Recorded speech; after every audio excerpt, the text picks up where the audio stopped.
শুভ দুপুর। দুপুরবেলা খাবার নিয়ে বসে পড়লাম। মাছ দিয়ে, পটল দিয়ে, আলু দিয়ে ঝোল, মাখা মাখা তরকারি যেটাকে বলে, ঝোলও ঠিক না, আলু সিদ্ধ।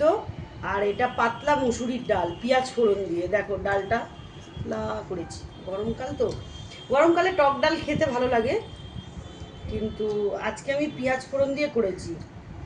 টক ডাল একদিন খেতে হবে, কেন আমের টাইম হয়ে গেছে তো। উফ, হেভি লাগে। পাতলা টকের ডাল হবে,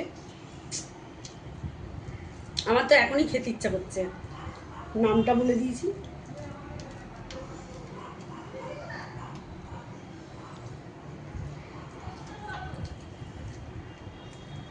দারুণ খাওয়া।